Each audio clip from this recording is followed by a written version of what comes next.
कार्रवाई के नाम पर अभी तक केवल आश्वासन, कार्रवाई कुछ नहीं है। डेली एसपी से बात हो रही है, डीएसपी से बात हो रही है। थाना प्रभारी से बात करने का कोई औचित्य नहीं बनता है, क्योंकि उनके बात करने से स्पष्ट है कि वो आदमी बिके हुए हैं। स्थानीय नगर थाना प्रभारी जो हैं और अपने हिसाब से आईओ नियुक्त किए हैं। हालांकि आईओ से बातचीत कर रहे हैं, जैसे जैसे कह रहे हैं आईओ तो कर रहे हैं, लेकिन दबाव में है थाना प्रभारी।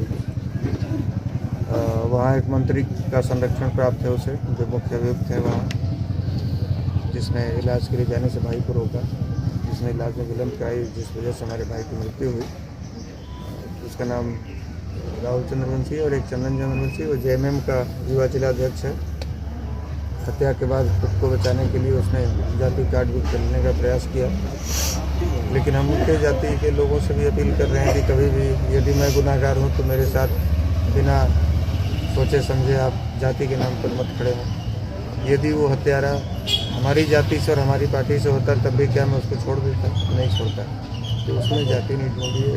यदि किसी के भाई की हत्या हुई, किसी के बाप पे, किसी की बेटी की हत्या हुई, किसी के पति की हत्या हुई है, तो हत्यारा कोई भी हो, आप उसके लिए न्याय की मांग कीजिए, जो जिसकी हत्या हुई है, और हत्यारों के लिए सज़ा की मांग कीजिए, ताकि आगे इस प्रकार के घटना की पुनरावृत्ति न हो, हत्यारों का, अपराधियों का मनोबल न हो। झारखंड में जो भाजपा का तो बहुत बड़ा संगठन है, उन लोगों की क्यों नहीं वहाँ पर? माननीय पूर्व मुख्यमंत्री रघुवर दास जी का, माननीय पूर्व मुख्यमंत्री बाबूलाल मरांडी जी का, सबों का कॉल आया हमारे पास में। माननीय निशिकांत दुबे जी जो वहाँ खुदा सांसद हैं, सबों का आया है। लेकिन ये है, वहाँ विपक्ष में है भारतीय जनता पार्टी।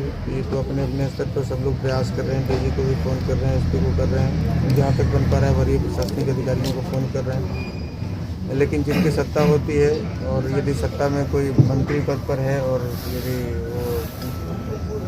वो अपना पावरफुल अपने आप को दिखाता है, अपने आप को सुपर सीएम और सेकंड सीएम कह के संबोधित करवाता है अपने चेले चपाटों से, उसका संरक्षण यदि प्राप्त होता है तो विपक्ष में बैठे लोग बहुत कुछ नहीं कर पाते हैं। मेरे साथ वहाँ भारतीय जनता पार्टी की पूरी टीम खड़ी है, इकाई खड़ी है, लेकिन मैं चाहता हूँ कि जो सत्ता पक्ष के लोग हैं वो भी न्याय के साथ खड़े हों, और न्याय के साथ खड़े न हों। ये तो गड़बड़ हो जाएगा। मैं जब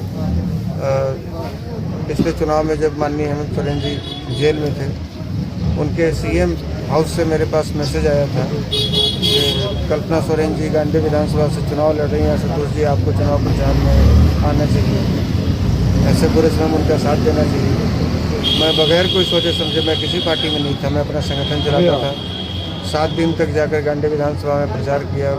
गिरिडीह में जो उनके सुदीप्त सोनू जी हैं, उनके रिजॉर्ट में रहा, वहीं से मैडम का पूरा ऑफिस का संचालन होता था। और मेरे जाने का प्रभाव भी हुआ कि 8,000 हमने अपने समाज के 14,000 में से 8,000 वोट हमने दिलवाया। तो लगभग 90% वोट जो पोल हुआ हमारे समाज का मैडम को मिला। तो क्या ये दिन देखने के लिए हम लोग आपके साथ में खड़े हुए थे? और जब हमारे जैसा व्यक्ति, जो आपका बुरा समय था, हमने आपका साथ दिया, और मेरे भाई के मरने के बाद इस प्रकार से होगी, तो आम जनता का क्या होगा? तो आपसे लोग, आप अबुआ सरकार कहते हैं, आपने जो नारा दिया, एक ही नारा हेमंत दोबारा, और सब कुछ आपका मतलब आपका कहना है कि हम सुशासन स्थापित करने के लिए फिर से पूर्ण बहुमत की सरकार में आए हैं। तो आपसे बहुत उम्मीद है माननीय हेमंत सोरेन जी, माननीय कल्पना सोरेन जी, और हमको कोई मतलब नहीं कि हत्यारा कौन सी जाति का है, कौन सी पार्टी का है, क्या पद है, क्या करता है, किसका संरक्षण प्राप्त है। मैं बस इतना जानता हूँ कि मैं एक भाई के तौर पे आपसे हाथ जोड़ के निवेदन करता हूँ कि हमारे भाई को न्याय दिलाएं। आप क्या चाहते हैं?